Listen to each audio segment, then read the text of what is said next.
Hey guys, Mike Bontempo here, and I wanted to. First off, I got this little selfie camera holder for my phone, and I just got a new phone, so should be able to do a lot better videos. So, what I wanted to do was I wanted to talk a little bit about what I'm doing right now in my business, what I'm focusing on, some of the things that kind of held me back, and just talk to you guys a little bit. So first thing I want to say is what am I working on in my business right now? I am hiring appointment setters. So a mistake I made when I was building my sales team is I was having closers call through all my leads. So they would be making 100, 150 calls a day, and if you have a sales closer that is used to closing the best leads, they do not want to deal with broke people. So I'm in the biz op niche. There are a lot of broke people that that's just the nature of the game. It is what it is. So for so long I had the problem of a revolving door with salespeople. So how do you go about fixing that? And talking with multiple people and everything. So what I did was I just hired a couple appointment setters, where what their job is, they're gonna call through all the leads. Well, yeah, pretty much. They're going to call through most of the leads and really cherry pick the best ones that can afford to work with us at a high level. So when you do this, you can pay them hourly. So you could pay them, 10, 15 bucks an hour, make sure that you go through a good hiring process, but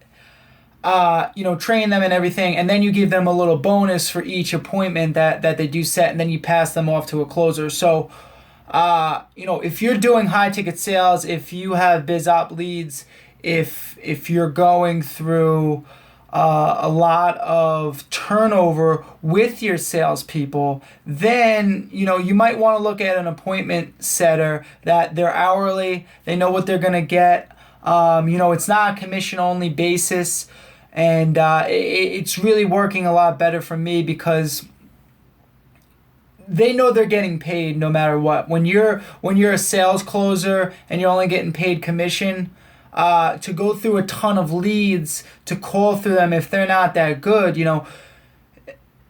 I get a lot of applications every day, anywhere from 10 to 20 different applications. But with that being said, there's a lot that are broke. So you don't want to have your sales closer going through all those crap leads. You want them to be focusing on the closes, the stuff that's actually going to close. So make sure that if you're doing that and you don't have the greatest leads, make sure that you're actually hiring an appointment setter. So that's the first thing that I want to say. The second thing I want to say is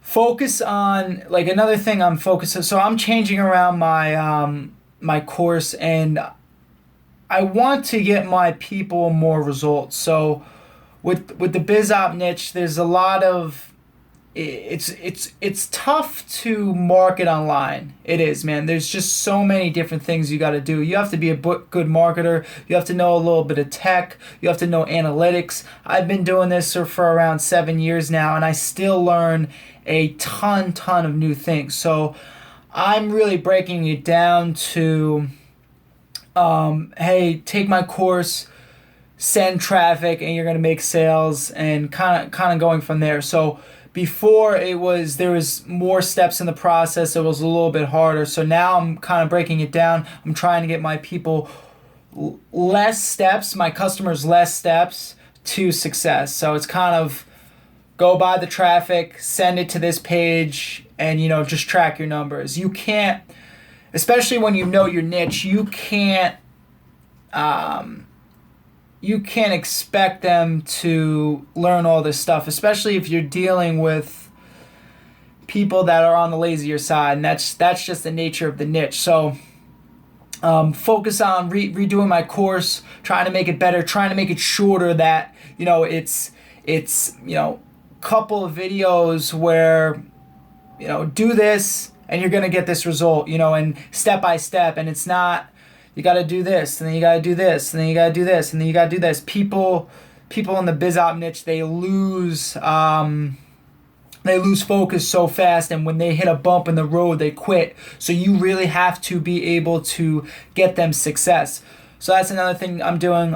Third thing I'm doing, so I have $197 a month done for you campaigns, and then a $97 a month mastermind. What I'm doing is I'm doing a direct mail piece. So this is actually from Russell Brunson, but kind of modeling it where we're sending out DVDs, we send out handwritten notes, we send out little things to join other programs of ours, and we send out certificates. So if I have a certificate here, I might have thrown them away. Maybe I have one over here, guys. Okay, so this is what a certificate looks like. You can kind of see. So they get their own certificate on certificate paper.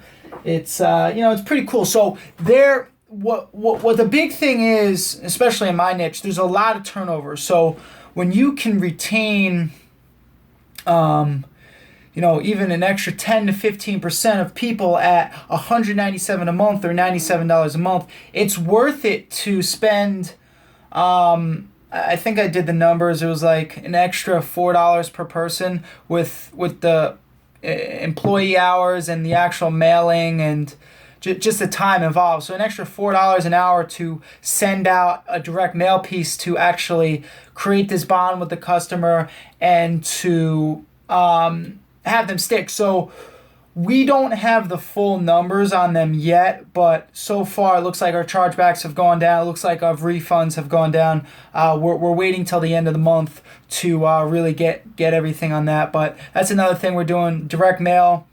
Really want to keep that retention high. Want to keep that retention high. So that's the third thing. And the fourth thing is really focusing on expanding as a business. I ran into just trouble with chargebacks when I was younger, and it kind of was a psychological barrier that I had to get over,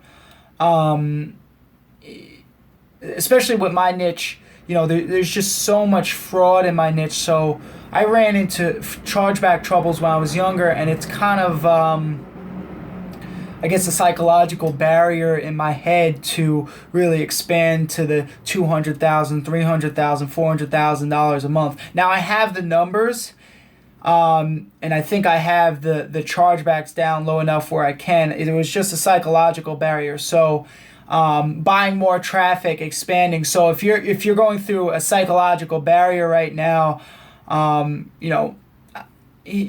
kind of look at things as if what is the worst that could absolutely happen? Okay, I get all my accounts shut down, blah blah.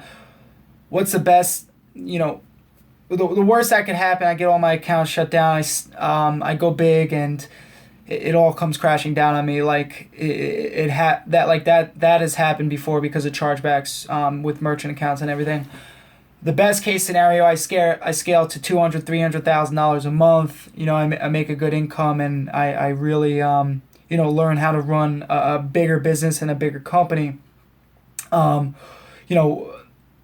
of was staying small because of the psychological barrier. Hey, what happens if I do get too many chargebacks? What happens if I do have accounts shut down? So if you're going through a psychological barrier right now, think of the best that could happen and the worst that could happen. And if you're playing too small right now, you only get one life to live. So stay on top of everything, break through that psychological barrier, and keep pushing. If you enjoyed this video, let me know, and leave me a comment. Talk to you guys soon.